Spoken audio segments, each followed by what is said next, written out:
How's it going, everyone? Swagkage here, and welcome to another Naruto video. Today we're going to be talking about something that somebody brought up to me on Twitter, and initially I wrote this off because I thought the answer to the question was pretty obvious, but the more I thought about it, the more I was like, actually, that'd make a pretty good video, so here we are. It goes without saying that we're talking about Kabuto versus Pain. And of course, I don't mean base Kabuto from the beginning of Shippuden or from part 1.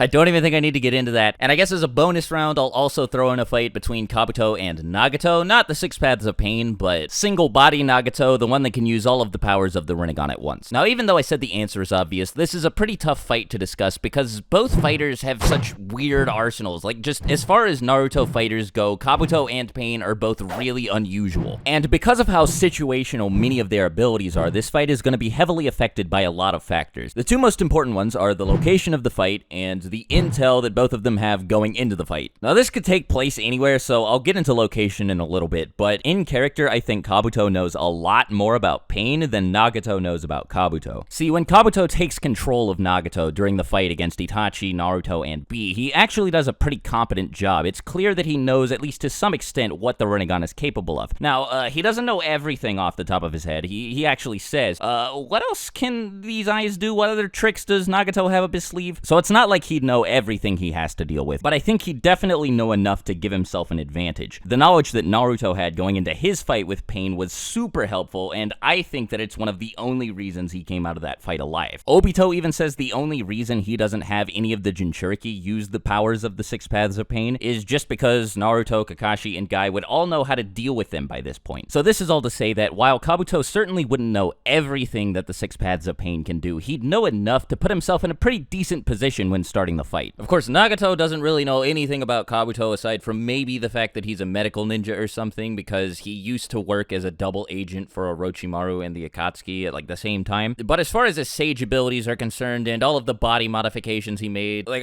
I don't think Nagato would have any clue what he's getting himself into with any of that. Kabuto, without a doubt, has a massive upper hand in terms of intel. Like I said earlier, another variable worth considering is where the fight takes place, and this is because of Kabuto's ability to use Muki Tensei, or inorganic reanimation. This is a really stupid power that allows him to take control of the environment, and when he fought Sasuke and Itachi, he showed just how oppressive this ability can be when fighting in somewhere enclosed like a cave. If this fight takes place in a similar location, the Paths of Pain are going to have a really hard time because of how much flexibility this jutsu allows the environment to give to Kabuto. Somewhere flat and mostly free of scenery like where Naruto fought Pain would give the Six Paths the biggest edge here, even more than I think fighting in the Rain Village would, given how much inorganic material there is for Kabuto to animate there. Now, even if we do give the terrain advantage to the Paths of Pain, it's not like this is a huge handicap for Kabuto. There are still many ways for him to manipulate the environment, and even if there weren't, it's not like that's the only skill he has up his sleeve. Still, while we're on the subject of changing one's surroundings, Kabuto can also use Kimimara's Kekkei Genkai to fill the area with bones, and if the ability functions as it originally did when it was in Kimimara's possession, then Kabuto should be able to travel through the created bones at will. In all honesty, I don't think there are a lot of places that would put Kabuto at a serious disadvantage. The only person with a stake in the fight's location is Pain, and it's not because there's anywhere the two could fight that'd make it easier for him, but rather it's for the sake of keeping Kabuto from getting an easy victory. In summary, both of these factors cause the fight to lean in Kabuto's favor quite a bit. He has the edge in intel, and he doesn't really care where the fight takes place. At best, it gives him complete control of the battlefield, and at worst, it doesn't really negatively affect him. That isn't to say that these two things alone are enough to give Kabuto certain victory, but rather that they make it a lot harder for Pain to deal with him. Now, before I say any more, let's dive into the abilities of both fighters, because I haven't really done that yet, and it wouldn't be much of an analysis if I didn't talk about the bread and butter of, well, any fight, the fighters themselves. Now, normally in a video like this, I try to keep the analysis of both characters separate, but I don't think that's a very good idea here because of how heavily some of their skills interact with one another. So I'm going to be hopping back and forth between the two of them and more or less breaking them down at the same time. For starters, one thing they both have in common is they have very versatile skill sets. They each have a massive array of different powers and abilities, but where they differ is the Six Paths of Pain have their powers split among 6 different bodies, and this means that if just one of them is destroyed or injured, the versatility of the entire team is negatively affected. Now, the Six Paths technique does have inherent advantages that help offset this, with the two major ones being the massive field of vision shared by the Six Paths, and the increased mobility and strength intrinsically provided by simultaneously controlling 6 bodies at once. Now, in a normal fight, both of these things would help Pain out quite a bit, but Kabuto has one jutsu capable of eliminating both of these advantages at the same time, even if it is only temporarily. The Sage Art White Rage technique is a ninjutsu where the user fires a projectile dragon that explodes in a violent burst of light and sound. It was intense enough to immobilize and blind Sasuke and Itachi at the same time, so I imagine that it would be pretty effective against the Paths of Pain. You could try to argue that maybe the Rinnegan could see through the burst of light or something, but neither Sasuke nor Itachi's Mangekyo Sharingan could, so I'm a bit hard-pressed to believe that Pain would be able to do it with no problem. Even if he could, he'd still have to deal with the brief paralysis induced by the jutsu, which of course would eliminate the mobility advantage that we were just talking about. Another thing worth taking into consideration is most of the Paths of Pain aren't very durable. Konohamaru nearly destroyed one with a single Rasengan, and Naruto destroyed the Asura Path with one punch. The Asura Path also seemed to be one of the most durable Paths of Pain, like it survived getting hit by a Chidori and all of these other attacks in the fight against Kakashi, Choza, and Choji. So with the strength boost provided by Sage Mode and all of the body modifications he's made to himself, I imagine that Kabuto wouldn't have a very hard time destroying most of the Paths of Pain with a couple of attacks. On the other hand, I don't know if the Paths of Pain have any ways of dealing serious damage to Kabuto. He's shown to be insanely durable, and he can also regenerate. On top of that, he's very agile thanks to the speed and reflex boost provided by Sage Mode, and his sensory buff should allow him to avoid a lot of the attacks that Pain sends his way. In other words, he's going to be able to dodge a lot of the attacks that Pain tries to hit him with, and whenever he actually does take damage, it won't be anything that seriously affects him. It either shouldn't really affect him in the first place, or it should be something that he can regenerate from. The Asura Path and the Animal Path are both very heavy hitters, but I don't think either of them would be able to do enough serious damage to Kabuto to kill him before he destroys both of them. And the only other Paths of Pain that could realistically do anything to him are the Human Path through Soul Absorption and the Diva Path with Chaotic Shinra Tensei and Chibaku Tensei. Now these two might pose a bit of a problem for Kabuto, Chibaku Tensei more so than Shinra Tensei. The Human Path is kind of a non-issue because it's not built for combat, so we'll just focus on Chaotic Shinra Tensei and Chibaku Tensei.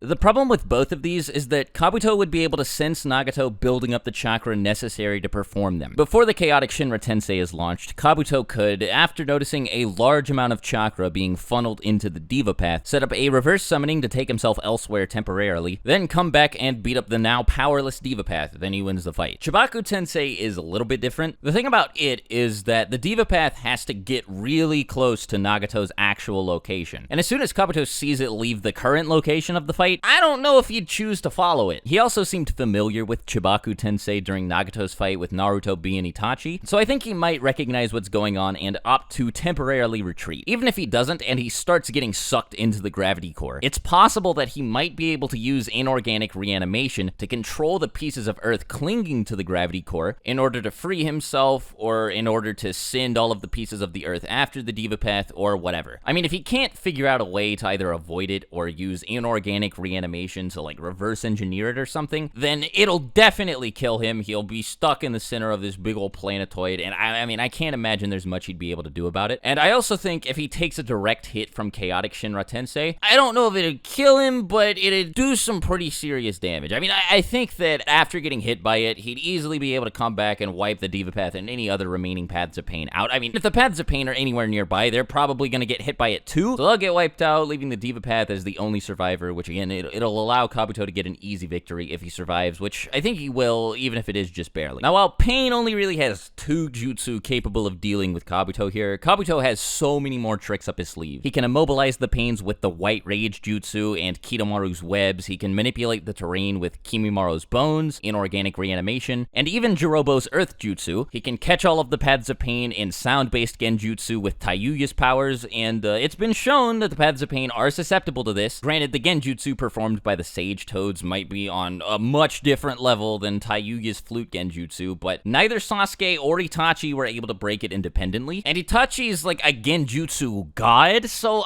I feel like the Paths of Pain wouldn't be able to break free of it either. Then there's the fact that he can liquefy his body to escape from any sticky situations, and the cherry on top is that with Sakon's Kekagenkai, he can even manifest an Orochimaru body, which supposedly allows him to steal the body of his opponent and add their abilities to his arsenal. I'm not sure how this would work with the Paths of Pain. I'm pretty sure all that would happen is he'd suck up the body and then he'd get the original powers of that body, so if he sucked up the Diva Path, he wouldn't get the Diva Path's powers, but he would get Yahiko's powers. I mean, it doesn't really matter because regardless, the Paths of Pain lose one of their fighters. This is all without mentioning Kabuto's ability to use Edo Tensei, by the way, I think just for the sake of fairness, I'll restrict that for like all of the rounds, because if he did bring Edo Tensei with him, Pain would obviously get annihilated, but even without it, I think 9 times out of 10, Kabuto would take the win, just because he has so many ways of dealing with all of the Paths of Pain, and the Paths of Pain only really have a couple ways of dealing with him. Now for that bonus round I mentioned. Nagato is a completely different story. Like, at full power, given his performance against Bee, Naruto, and Itachi, Kabuto might have his hands full. It's a bit hard to say, because I don't know if he'd be able to absorb Sage Chakra any more effectively than the